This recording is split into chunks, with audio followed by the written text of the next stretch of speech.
उत्तर Korea के शासक Kim Jong Un इस समय अपनी खराब तबीयत को लेकर चल रही रहस्यमयी खबरों की वजह से चर्चा में है। कोई कहता है वह जिंदा है, कोई कहता है क्वारंटीन में है। यूरोप की एक न्यूज वेबसाइट ने आरोप लगाया कि किम जोंग उन उत्तरी कोरिया के लोगों से कमाए हुए पैसों को अपनी अय्याशियों में उड़ाते हैं। 3 हफ्ते से ये अफवाहें उड़ रही हैं कि किम जोंग उन का निधन हो गया है। वहीं अमेरिकी लोगों को लगता है कि वह अपनी लग्जरी ट्रेन में बैठकर वॉनसेन द्वीप पर चले गए हैं। ये रिपोर्ट प्रकाशित की है thesun.co.uk ने। यह धुआं तब उठना शुरू हुआ जब वो 15 अप्रैल को अपने दादा और नॉर्थ कोरिया के फाउंडिंग फादर किम इन संग के जन्मदिन पर नहीं दिखे। कहा गया कि हार्ट सर्जरी हुई है।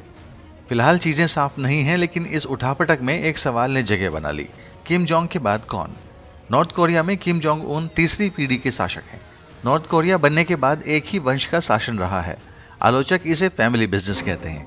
पहले शासक थे किम जोंग के दादा किम इल संग, फिर आए उनके बेटे किम जोंग इल, मतलब किम जोंग के पिता। वहां बड़े बेटे को उत्तराधिकार में आगे करने की परंपरा है, लेकिन किम के पिता ने पहली पत्नी के बेटे किम जोंग नाम को सत्ता नहीं दी, उसे अयोग्य माना। दूसरी पत्नी से बड़े बेटे किम जोंग चुल की राजनीति में रुचि नहीं थी। ऐसे में पिता ने छोटे बेटे और किम जोंग चुल के सगे भाई किम जोंग उन को बतौर उत्तराधिकारी तैयार किया। जब 2011 में किम जोंग के पिता गुजरे तो सत्ता उनके पास आ गई। परंपरा के हिसाब से किम के ही किसी बेटे को सत्ता मिलनी चाहिए, मगर किम के तीनों बच्चे अभी छोटे हैं, तो एक नाम तेजी से फैला, किम जोंग यांग। किम जोंग उनकी छोटी बहन है, उम्र में उनसे 4 साल छोटी, सरकार में अच्छा खासा दखल रखती हैं और नंबर 2 पर हैं। किम की सेक्रेटरियल असिस्टेंट हैं। इसी साल अप्रैल में उन्हें शक्तिशाली पोलित ब्यूरो में फिर से शामिल किया गया है। माना जाता है कि किम जोंग उनके तमाम फैसलों के पीछे उनकी बहन यो जोंग ही होती हैं। यो जोंग काफी लो प्रोफाइल रहती हैं, उनकी सूचनाएं बहुत अंडरकवर रखी जाती हैं, लेकिन पिछले कुछ समय से यो जोंग काफी फ्रंट फुट पर खेलने लगी हैं। घरेलू पॉलिटिक्स, मिलिट्री से लेकर डिप्लोमेसी तक यो जोंग के पास एक वाइस मिनिस्टर का पद है, लेकिन पोर्टफोलियो के बारे में ज्यादा जानकारी नहीं मिलती। किम यो जोंग की पैदाइश 26 सितंबर 1988 है। भाई बहन के बीच शुरू से ही अच्छा तालमेल है। नवंबर 2012 में वो किम जोंग के साथ कोरियल सेंट्रल टेलीविजन में मिलिट्री राइडिंग ग्राउंड में घुड़सवारी करती दिखी। इसके बाद 9 मार्च 2014 को नॉर्थ कोरिया की संसद सुप्रीम पीपल्स असेंबली में चुनाव में भाई के साथ नजर आईं।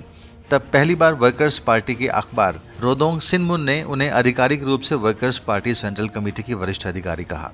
2014 में जब किम जोंग बीमार हुए और उनका इलाज चल रहा था, तब कहा गया कि यो जोंग ने ही सारी जिम्मेदारी संभाली। पिछले कुछ समय से डिप्लोमेसी के मोर्चे पर वो आगे आई हैं। इस साल मार्च में नॉर्थ कोरिया ने लाइव फायर मिलिट्री एक्सरसाइज और मिसाइल फायरिंग एक्सरसाइज की थी। साउथ कोरिया ने इसका विरोध किया था। चुप रहने वाली यो जोंग ने बोल दिया। नॉर्थ कोरिया के मिसाइल टेस्ट पर दक्षिण कोरिया की शिकायत ऐसी है मानो कोई डरा हुआ कुत्ता भौंक रहा हो। ये यो जोंग का पहला आधिकारिक रूप से दर्ज बयान है। द गार्डियन के मुताबिक सोल की योनसे यूनिवर्सिटी में रिसर्च फेलो यांगशिक बोंग कहते हैं, जानकारों को लगता है कि अगर कभी किम जोंग की ऐसे में मृत्यु होती है तो उनकी बहन यो जोंग ही सत्ता संभालें। नॉर्थ कोरिया में अब तक पितृसत्ता ही रही है। मान लीजिए ऐसा होता है तो नॉर्थ कोरिया की पॉलिटिक्स में ये बड़ा शिफ्ट होगा।